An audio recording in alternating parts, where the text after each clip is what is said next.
Road. All right, welcome everybody. Welcome to the morning team call. If you're just joining us, I am actually going to be running the Mastermind call today, and I'm specifically going to be talking about how to win friends and influence people. Now, this book, How to Win Friends and Influence People, was written by Dale Carnegie, back in the early 1900s, and he was an American writer, lecturer, and the developer of famous courses in self-improvement, salesmanship, corporate training, public speaking, interpersonal skills. And, it's a worldwide best-selling book. And there's a lot of key principles in this book that I thought that we could talk about this morning on this morning call. And I really wanted this call to be more interactive because I know that many of you might have read this book and have the opportunity to actually implement some of these principles in your business, in your lives. And it would be great to hear feedback on that from you as I go through these different principles. Before that, a quick introduction about me. Many of you know me, but before getting started with Renatus, as a teenager, I actually had a dream to become president. And to be president, I knew I had to be successful in something. And my upbringing taught me to, get good grades, get a job, to be successful. So I worked hard. I got into a prestigious university. I got into Oxford in England. And after graduation, I actually moved to Salt Lake City for a job in finance. And my whole plan was, I wanted to move up the corporate ladder. And I thought that being an entrepreneur, it's something I knew I wanted to do, but was something very far away into the future. And so as I was in my job in finance, I really hated it. I hated having someone controlling my schedule, telling me what to do every single day. And I knew pretty much within the first week, in my job that I wanted to find something else to do. Around the same time is when I found out about Renatus, and they showed me how to pay down my student debt and showed me the difference between the employee mindset and the wealthy mindset and how I was paying too much in taxes as it was. And around this time, I realized that my life was like a mirage with many different unknowns. And it was inhibiting me to think about my life achievements, how to provide for myself, my future family, how to buy a house, all those different things. And, the Renatus education is really what changed my life. I plugged into the system, started watching classes, started doing real estate deals. And, I believed in the education, when I joined, and now I know it works. So, but anyways, that's a quick introduction about me. Let's go ahead and, talk. I'm going to switch over to the whiteboard so I can write down some of these principles that we're going to be talking about in our training for today, which is on how to win friends and influence people. Okay. I hope you all can see my whiteboard screen here. I'll try to make the text big as we go through these different principles in this book. Now, as we're kind of going through our business, talking to our prospects, talking to, real estate sellers, buyers, all these different things, these principles in this book are really, really going to come in handy. I've implemented them myself, and they really do change the game because, real estate, it's a people business. Marketing, it's a people business. And everything is kind of about the psychology of interacting with people. So the first principle in this book is don't criticize, condemn, or complain. So I'm going to write that down. Don't condemn or complain. All right, what does that mean? Now, as you might have noticed by now, when you are interacting with your prospects, when you're interacting with, your people in your real estate business, people have egos. Excuse me, right? Abhi, are you recording? Are you recording? It is recording. Yes, it is recording. Sorry, thank you. No, thanks for checking. That's great. We want to make sure that we get these recorded so that people can, in the future, be able to go back to these and review them. So yes, we are recording the morning call. So first, principle is don't criticize, condemn, or complain. Now, like I was saying, people have egos in business, and we want to make sure that we tread very, very carefully when we're talking to people, and we don't want to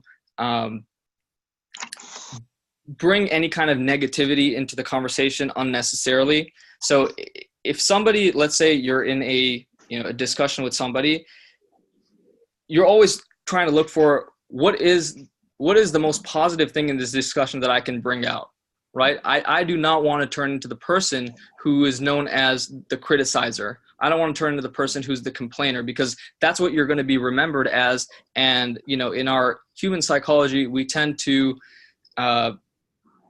not like to interact with people who are that way. So that's the first principle. Whenever you're in a conversation, look for ways to avoid criticism or complaining. The second principle that he talks about in this book, How to Win Friends and Influence People, is give honest and sincere appreciation. Now, many of you might have actually experienced this, that, we know that, we're always taught that we give a lot of compliments to other people because it makes them feel good about themselves and makes them open up. Something that I've noticed when I've tried to do this is sometimes it doesn't always come across as sincere. And when you don't do it that way, people can actually tell. They can tell that you're not being sincere in your compliments. If you go to them and say, hey, I really like your shoes, and their shoes are all like dirty and scuffed up and nasty, they'll know that you were just saying that in order to start a conversation with them. So I think in my experience, if you're able to actually come up with sincere appreciation, things that you actually think are true, like if they are wearing cool Ray-Ban sunglasses and you bring that up, I think they would appreciate that.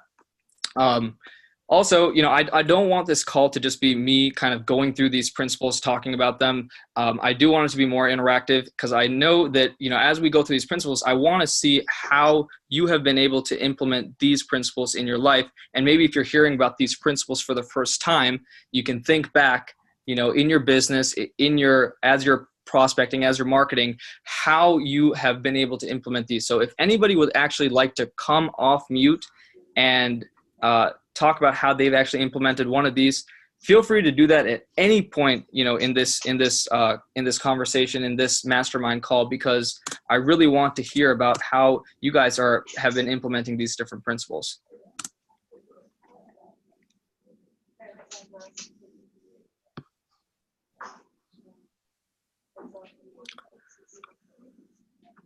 Okay, I'm going to continue and go ahead with the principles. And if you do want to come off mute, please feel free to do so at any time. The next principle is arouse in the other person an eager need or want. Arouse in the other person eager need or want. So what does that mean? Now, one of the things is when you're talking to other people about, let's say you're talking about the marketing business, you're trying to show people the value in the company, in the Renatus opportunity, or in the value of the education, you're going to want to be as compelling as possible. And in order to be compelling, you're going to need to not say that, hey, Renatus is the best, education opportunity in the world, and we have the best instructors. We want to actually make them say that. We want to show, not tell. And so I guess the point is to try to be able to look for subtle ways in which you can make the other person say, yes, I want this. Yes, I want this. So one of the best ways to do this is to use intrigue. And this is the reason why in a lot of our presentations,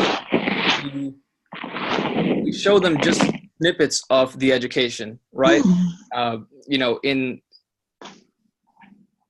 If you had in the past, if you've ever brought up like the Mark Kohler, how he teaches how to pay your kids so that you can save on taxes, I don't know if you guys have seen that clips. A lot of people in Salt Lake, we have seen that clip, but it basically just gives a 5-minute intrigue into how you can do that, making the prospect or the client want to learn more and more about what that process is, how to actually do that.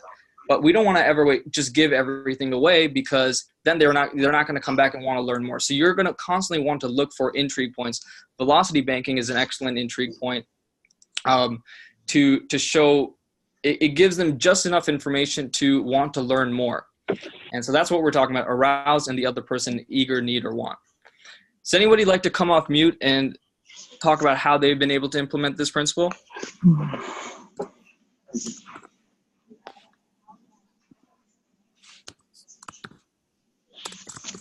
Yeah, I can say something. Awesome. Please go ahead. I found that I can arouse in the other person an eager need or want by being excited about the stuff I'm learning about. Sometimes from my class about raising money, I can talk about that. Or if I learn something new about tax and legal, I talk about that. And usually I find somebody throughout the day who is also interested in learning more. They ask me to tell them more. Awesome. I think that's excellent. Yeah, and please, next time, please make sure you state your name and what part of the country that you're from. That would also be great. My name is Tyson. I'm from Salt Lake City, Utah. Okay, awesome. Thanks, Tyson.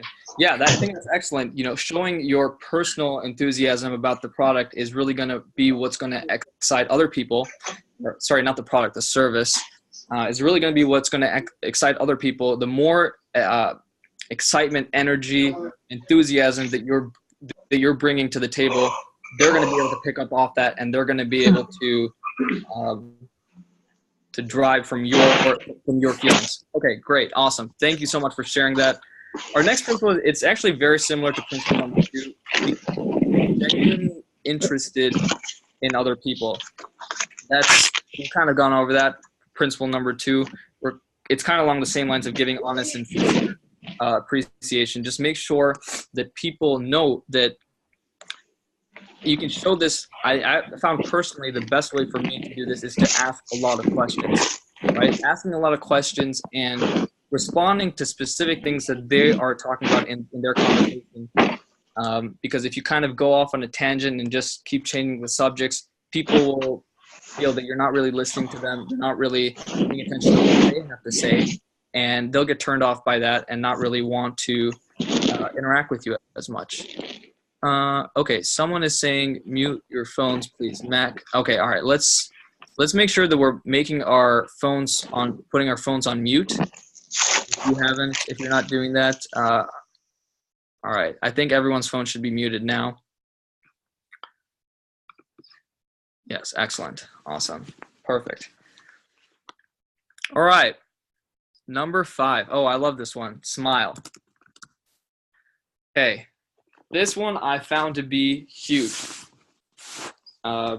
People want to see people who are, your prospects, your clients, and even in your real estate interactions, transactions, people are going to want to see that you are a positive person, that you are also confident.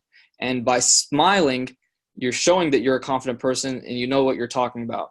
And it also gives, it lets people's guards down, right?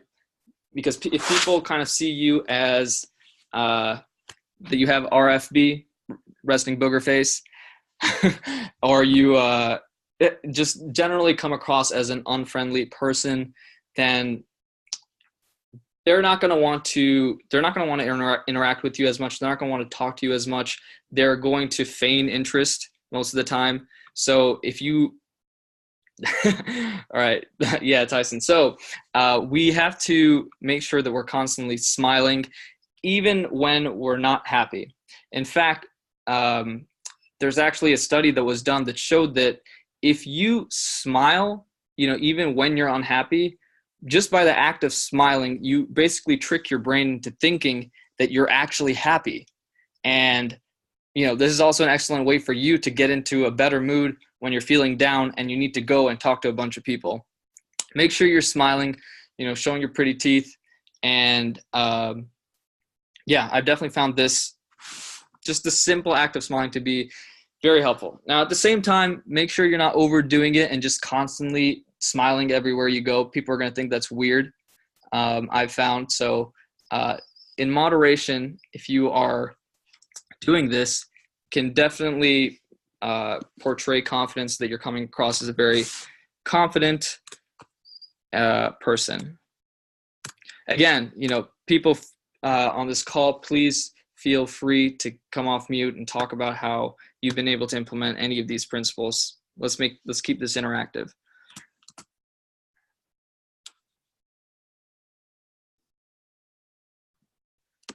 All right. Principle number 6. Remember that a person's name is, to that person, the sweetest and most important sound in any language. I'm just going to write the most important thing. Sound to them. Okay. So, remembering people's names. And when you're out, handing out your business cards, you're out marketing, you're talking to people, you're doing 3-foot rule, you are you're talking to a seller of a home that is about to go into pre-foreclosure.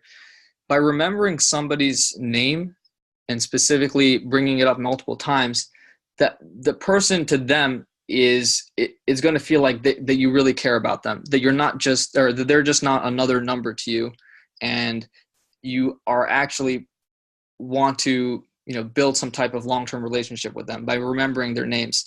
So whatever you have to do, sometimes I use mnemonics to remember people's names, or you look at them and you see that they say that their name is Jenny, and they are eating, when you meet them, they're eating jam or something like that. You can remember them as Jenny Jam, or whatever you need to do, but just make sure that you are remembering someone's name and bringing up their name in a conversation, not too often, but just often enough to show that, hey, I remembered your name. I actually am trying to build a connection with you, because if you just talk to them as sir or ma'am or something like that, it seems very, very formal, and they might not bring their guard down, because you have to remember that human beings are very very emotional beings, and we have to make sure that we are not just getting to business transactions with people, that we are showing that we care about them and we're trying to build this long-term connection. And I think that people will really respond to you in a positive way if you do so. So this has worked great for me. I'd be curious to hear about how this has been working for other people, to use other people's names. Number 8. Okay, can you hear me? In terms of the other person's interests. Actually, can you hear me? Yes, please go ahead. Please state your name, where you're from, and go ahead with your comment, please. My name is Raymond, and I'm here in Boulder, Colorado. Going back to the previous one, smiling, and with the name tags. A couple ways I actually practice these things is I walk my dog on the bike path every day, and I practice my smiling and my saying good morning to every single person that passes me on a bike path, because it's a quick way to smile at somebody without having to commit to a conversation, because they're literally in passing. And I noticed a huge difference in the way that people approach me and the way that they kind of go past me when I smile at them and greet them, because they instantly smile back and they say good morning, and you can kind of tell that, oh, I didn't expect them to say that. And with the names, whenever I go to the grocery store, I noticed that the cashiers always wear a name tag, and they always forget that they're wearing a name tag. So I'll look down and I'll have a little conversation with them, and I'm like, oh, well, thanks, Peggy, or thanks, Bob. And they're like, well, how did you know my name? I'm wearing a name tag. And they really, really, really appreciate the gesture of using their name to talk to them instead of just, sir or ma'am or miss or whatever. That's amazing. That's really awesome. Thank you so much for sharing that, and letting other people know about the successes you've been having by calling other people by their names And because that's something that, even when you're at the grocery store and you see someone with a name tag, not everybody will, even though their name is right there, not everybody is actually going to call them by their name. So when you do that, I can definitely see how that would be something that they would appreciate. Thank you so much for sharing that. This brings me, it makes me think about this quote that Warren Buffett says that, the chains of habit are too weak to be felt until they're too strong to be broken. So, if you have a habit of constantly, reaching out to other people, saying their name, then that'll be something that you just carry everywhere you go, and you'll randomly spark up conversations with people, and it could lead to, a business deal, a new investor, a prospect. So great. Awesome. I'm glad that you guys are doing that. Okay. Number 7 is be a good listener and encourage others to talk about themselves. Be a good listener. Encourage others to talk about themselves. Yeah. This actually reminds me, I was going through Michael Huggins' EMT course, and he talks about power questions, right? So sometimes when we're in a conversation with one of our clients and we start running out of things to say, right? We start running out of things to say. We don't know what else to talk about. There's like an awkward silence. During those times, if you have a backup of questions that you can ask you can bring in at any point in any conversation, these are excellent. And one of the power questions, someone, let's say they're talking about something, is to just say, after they're done talking about whatever they're talking about, you just say, really, pause, really, why? You ask the question, why, right? That could get someone to talk about something for another 2, 3, 4, 5 minutes. And, the way that our brains are kind of, structured is that if we're in a conversation with someone else and we're the ones who are doing most of the talking and the other person's doing the listening, we actually tend to like the other person a lot better, even if they didn't really even talk that much, but just because they gave us the opportunity to speak our voice and they felt like they were being listened to, that automatically, in our brains, it's like a liking bias. It's a cognitive bias in which people tend to like people better if you just listen to them and hear what they have to say. So, number 7, be a good listener and encourage others to talk about themselves. Just always have backup questions on hand. Really, why is a great one. Really, tell me more about that. That's another good one. Or maybe I should write some of these down. Really, why? Comma. Great question. Great question to get people to talk more. And make sure you're actually listening. Don't just say really why and then zone out, because then they're gonna pick up on that. Really why? Tell me more about that. Hi, Abhi. Yes, please go ahead. Please say your name. I'm Patricia from California. Awesome, Patricia from California. Please go ahead. Hi. I need some techniques to learn how to just be silent and listen. I find myself having that challenge.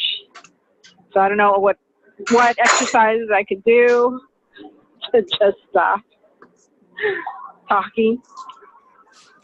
Okay, so you're saying that your issue is that you tend to talk a lot and you don't tend to stay silent as much. Is that, am I understanding that correctly? Right. Okay. Hey, So, this is Chris from Spokane, and I'd like to share a little bit. yes, please, Chris. So, one of the ways that you can, I guess, be silent is when you're genuinely interested in the other person, you ask them questions and then be silent. So one of my favorite questions that I like to ask is, how long have you been doing this? So like delivery guy delivering pizza and signing the tip or signing the receipt and just say, hey, how long have you been doing this? And he'll tell me, and I say, oh, really? How do you like it? And so just asking questions to get them to talk about their most favorite subject themselves. And then they will tell you what it is that they need that you can help them with. So, for example, I've been delivering pizza for a couple of years. Oh, really? How do you like it? Well, I'm getting ready to go back to school. That's what I'd really like to do. I'm just doing this part-time. Oh, really? What are you studying? I'm going to study finance and economics. Really? That just happens to be what I do. I help people in the area of finance and some real estate investing. I'd love to connect with you. So they'll tell you what it is that you can help them with, because it can help them in three areas: get out of debt, help them with their money, help them pay less in taxes, and then help them create passive income. So just listen for those key things that they tell you, and then just get their contact information. And remember that the purpose of the initial communication with them isn't to necessarily invite them to a meeting, or because a lot of times we'll verbal vomit on them. The purpose of that initial contact is to get their contact information so you can follow up with them in some way. Right. No, that's excellent. That's really, really good. So again, having these questions, like the one you brought up, how long have you been doing this? That's an excellent question to ask someone, getting them to talk about whatever they're doing, and also a great transition into asking them, hey, have you considered other streams of income? When it comes to other streams of incomes, do you keep your options open? That's a good question to ask. And another thing that I will bring up about this is that people tend to like people who are like themselves, right? And that kind of goes back to in our minds, we are very, very egocentric, and so when we see somebody who is just like us, we just tend to like them more. There's a whole science around that I'm not going to go into, but that is the reality. So it's not only important to ask these questions, but intermingle in there whatever they're saying, however you have something in common with them. Don't just let it be implied. Actually say specifically, oh wow, you work in finance, oh you work as an Uber driver, oh so do I, I do this, or I used to do that. Make that very apparent in your conversation with them. I think showing that connection is definitely something that people would appreciate. Abhi, this is Tyson from Salt Lake again. Oh, please go ahead. I've got a listening skill to further answer that, to help answer that question that I found to be very useful. You mind if I share it? Yes, please go ahead and share it. It's called tailback. At least that's what it was called when it was taught to me. When someone's talking, rather than interjecting my opinion or thoughts about what they're saying, I can just listen silently, and then after they finish, I would say, okay, so let me make sure I understand what you're saying. If I understand correctly, you just said, and then you repeat back to them what they just told you. And at that point, they will either say, yes, that's correct. Or they will say, actually, I need to clarify something. And then they'll correct a hole in your understanding. And I found that to be very useful for developing trust, that because you are listening to them. It helps them feel very cared for, very important. So yeah, that's it. That one's awesome. I've definitely used that one, and I know that it's a common technique that people use. Thank you so much for sharing that. And that's where whenever they talk about something, just by simply repeating whatever they said, back to them shows them that, hey, yes, I actually heard what you said. I acknowledged it. And I'm not just going to change the subject. I'm not just going to say something else. I want to actually clarify what you said and let you know that I am listening to you. Camille, do you want us to That go was to your great. Thanks for work sharing that. family or no? And when does it start? 8 o'clock? Someone else is off of mute. I don't know Yeah, if you wanted to make a comment or if you were just off of mute. Thank you, gentlemen. I love those advice. Thanks. Okay, I'm going to put that person on mute, but all right. That was great. The next one is to talk about, or to talk in terms of the other person's interests. So talk in terms of the other person's interests. Why?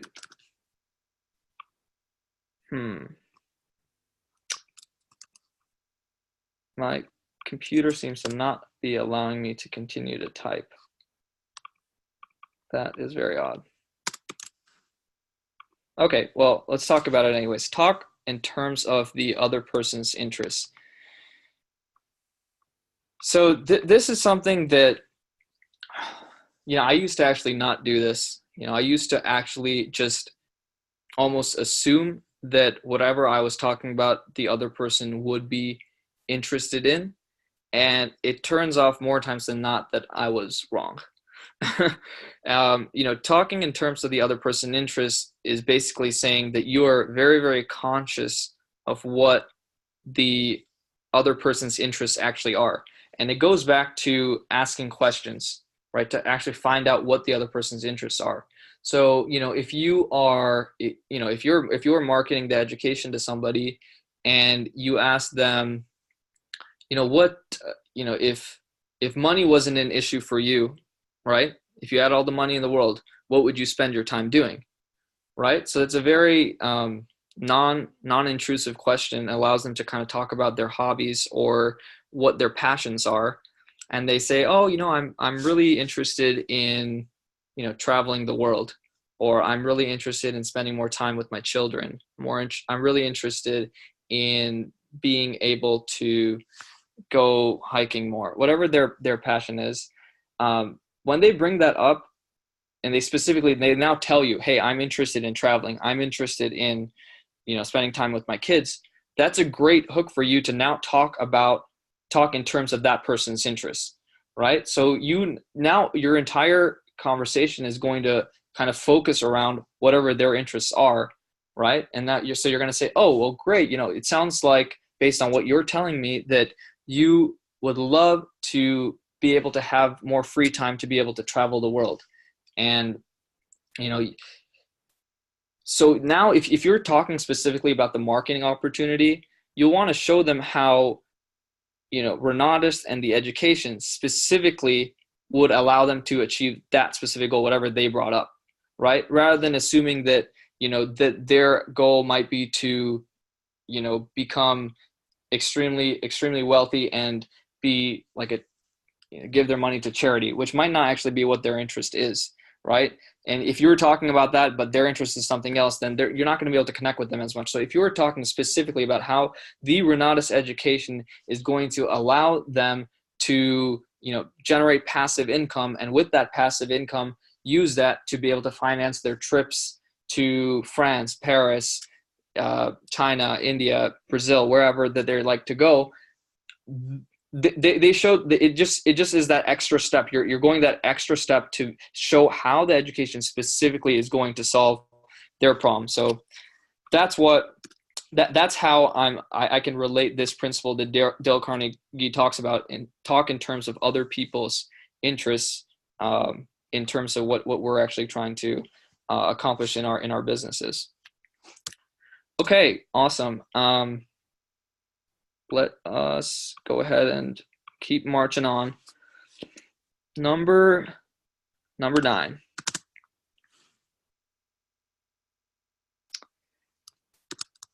Make the other person,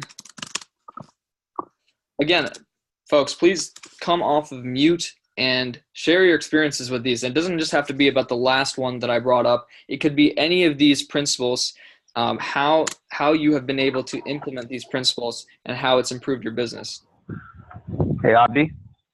Yes. Hey, it's Bill in Phoenix. Hey, Bill from Phoenix. Please go ahead. Thanks, brother. Hey, great job getting these points across. You're doing a good job. And, I think people, even though a lot of people don't interact as much, busy doing other things or whatever, but, you're probably stirring up a lot of, good thought processes using these tactics and these principles as a topic. So good job. Appreciate it. I think one of the things that, I found early on, especially for, new people or people that are re-engaging, I like what Chris was saying. He's done very well with that initial engagement on collecting information and getting leads. It starts with, the young lady asked about, wanting to learn how to be a better listener. With all of these principles, what's important to remember is that, for lack of a better term, we're sometimes lazy if we talk all the time, right? If we don't listen, if we don't engage in what it is that they're interested in, if we don't smile, if we don't apply these principles, not necessarily because we're not very good at them, or we don't use them very often, because everybody knows how to smile, right? It's that we haven't decided before we engaged in the conversation that we have a desired outcome and a purpose. Right. So, if our goal is to simply just tell someone about it and allow them to know about the Renatus education and services that we provide and the opportunity, well, that's all about us. Then we feel good that we talk to someone about it. We feel like we've done a little bit of our work. We're hoping that they buy, that they got the point that I was trying to make and stuff like that. But when it comes to actually, sharing the opportunity with the desired outcome of having someone enroll and having someone join our team and having someone be a part of this, we have to spend time with them. We have to engage with them.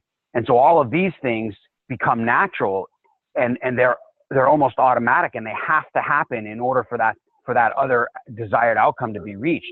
We can tell people all we want. We can share information. We can have a fake conversation with people. And yeah, there might be 1 out of 100 that's like, you can't say the wrong thing to the right person, but the rest of the people need engagement, and they need these principles to be applied. Maybe not all of them, but some of them at some point when we're having that conversation. So maybe if we go at this, like I say a lot of times, I get in a state of mind when I'm on a phone call or when I'm doing a one-on-one or something. I'm not thinking about anything else. My only outcome that I desire is for them to enroll. And in order to make that happen, I have to apply I can't be pissed off. I can't be mad. I can't not smile. I can't not ask them what they're looking for. I can't avoid these principles based on the outcome that I want. Otherwise, I could just go there and say, hey, here's the facts. Let me show you what you can buy. You're stupid if you don't buy this. And I'll see you later. Let me know when you're ready to get started. That makes us feel good. We did our job. We hit a one-on-one. We presented the information and all that. But honestly, we were lazy. We didn't care enough, or we were too afraid that we would have to actually engage in conversation and actually do work. It is work. It is a system that we have to engage in and a process that we have to commit to. And that takes time, and that takes effort, and that takes getting out of our comfort zone and all those things. So if we're not ready to do that, these principles will never appear. But if we can start with the end in mind, even in a simple situation like applying these principles, I think that they will become more natural, and you'll be able to listen more, and you'll actually care about what you're doing a lot more than just trying to get a $10,000 check or trying to get the point across so that you've done your job as a marketer. Awesome, Bill. So starting with the end in mind and making sure that you're applying these principles for that end in mind. Also, I just realized that which Bill it was from Phoenix. So I didn't realize it was you, Bill. Thanks so much for sharing that. All right. Okay. 10. Okay, so the number 10 is the only way to get the best of an argument is to avoid it. So I'm going to go ahead and actually write that down because that one's really good. Only way to get the best of an argument is to avoid it. Now, this goes back to, when you're in a conversation with one of your prospects, one of your clients, to make sure that you are not bringing up any type of highly controversial subject. So I would suggest to avoid anything political, anything that is, religious, anything that is, that can arise, something that a lot of people generally may not agree on. It's probably best to avoid that type of topic. Whether you're Republican or Democrat is very irrelevant to, people wanting to change their lives through, financial education. Or, if you're in a real estate transaction, same thing there. So, I would generally suggest, this is what my mentors have taught me, to just, avoid any kind of conversation that could be considered controversial, because it's just unnecessary, and it's not going to help the sale in any way. If you guys have another opinion about that, please bring that up. I want to know how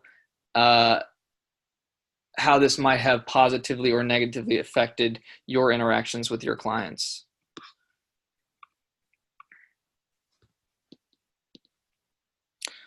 Okay. If you are wrong, admit it. This is actually, I'm going to skip. There is an 11. I'm going to skip that one and go to number 12, which is, you are wrong. Admit it quickly and emphatically. Admit it quickly and emphatically. I think I spelled that right. Okay, something like that. So if you were wrong, admit it quickly and emphatically. So no one's perfect. No human being is a perfect being and is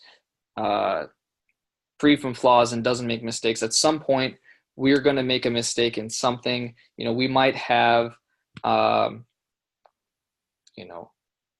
misspoken somebody's name. We might have, there's a million things mistakes that we can make when we're talking to people. We might have said that somebody was from a particular part of the country when they're really not from that place at all. We might have said that they like a particular hobby when they said that they didn't. Maybe we mix different stories from different people in our heads when we're talking to people. So as long as we quickly admit that we were wrong in something, and not try to, I guess, beat around the bush, I think people would definitely appreciate that more than trying to beat around the bush. So that's a quick one. There's a few more that I want to go over, and I don't want to kind of beat that one to death. So I definitely know that this is something that I've definitely done wrong in the past, so I wanted to bring this one up. This one's awesome. So this one is actually principle number 14, and this is get the other person to say yes immediately. This one is amazing. Okay, get the other person to say yes immediately. Okay. So there is a cognitive bias called the commitment consistency bias, right? And that is a psychological bias that almost every human being has, and that's that when we commit to something, right, to anything, we are more likely to commit to the next thing. So, for example, if you are inviting somebody to a event, let's say you invite someone down to a Thursday night or Wednesday night event, their first introductory event, right? You get them to say yes to that. Okay, it's much easier to get them to say yes to the follow-up, right? It's much easier after the follow. It's much easier to get them to say yes to come to an intensive. Much easier to get them to say yes to come to nationals, come to regionals. So when you get people to say yes to something, they're more likely to say yes to the next thing. So it's just something that you should constantly keep in mind. And even if you're just, let's say you're going through a phone script with a prospect, getting them to say, if I understood correctly, you are interested in generating some passive income for your retirement. Is this correct? They say yes. Okay, great. And you said that in order to do that, you would be willing to, devote, 2 hours a day towards improving your education. Is that correct? They'll say yes again. So if you just could get them to, continuously say yes, then at some point you can be like, well, great. What are you doing? Would you be available, this Thursday night at 7 p.m. to come to a presentation where they're going to teach you exactly how to do that? And then they're much more likely to just say yes again. If you've already gotten them to say yes to a bunch of questions, they're just more likely to say yes again. Make sure that, you're not being manipulative with this, but it's definitely something that it's just the way that people are built. So it's, again, if you can remember this, it's called the commitment consistency bias. And when I saw, Dale Carnegie talk about this, it matches with, a lot of things I've heard from a lot of my mentors and what other people are saying. So make sure you get people to say yes as often as possible. Okay, we only have about 6 minutes left on this morning call. I could honestly talk about this all day. I'm really happy that you guys have been interactive with this and come off mute and share your experience with this. Because I don't want this to just turn into me talking and people not relating, and because this is a mastermind call. And mastermind calls, really what it is just it's one person who is more moderating the call and guiding the call in certain directions, but it's supposed to be interactive. It's supposed to be a mastermind of many different minds coming together, talking about related experiences. And people don't always have to agree with each other. So if any of these things don't make sense to you, or you've had a different experience, definitely come off mute, share that with us so that we can hear about your experiences. Let's see here. What else? Hello. Yes. Can I say something? Go ahead. Hi, this is Reiko from Spokane, and thank you so much for all this information because it's awesome. And I just want to say another thing is the eye contact, what you're saying about smiling, but when you actually look the person eye to eye, you actually look into their soul. And I think you're on a different plane when you do that too. So sometimes I kind of avoid that, not looking at people and just chatting away. But truly, maybe today, just everybody you talk to, really look into their eye and hold that for longer than what you normally do. And I think you feel different about it too. And they feel good. You can feel it. So thank you so much for all this information. Yeah, absolutely. That is excellent feedback. Make sure that when you're talking to people that you are, looking into their eyes. And what I've found is that one rule of thumb is to every about 3 seconds or so, you look at their eyes for about 3 seconds, and then you look away for another 3 seconds, and then wait for your eyes and their eyes to meet again. Because if you're just constantly looking into somebody's eyes, they might feel almost like too much pressure, like you're almost like interrogating them. So if you are in my experience, if you are keeping eye contact with people, you make sure you're doing it in moderation and, making like a few seconds on their eyes, few seconds off their eyes, then, meet their eyes again, shows that yes, you are, giving them eye contact and giving them, attention, but you're not kind of, being too intense with them. So yeah, awesome. Great comment. Oh, here we go. I like this one.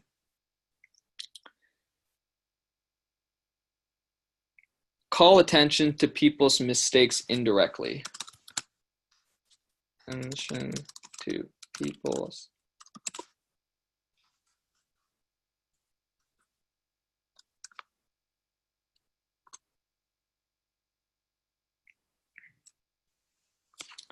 So this, is actually one of the reasons that I really like, this book and Dale Carnegie and all these principles is that these are not just principles, that you can use in sales. It's also principles that you can just use in general leadership, especially as you start growing larger, leading your teams, leading your, your business, your real estate business, your employees and things like that.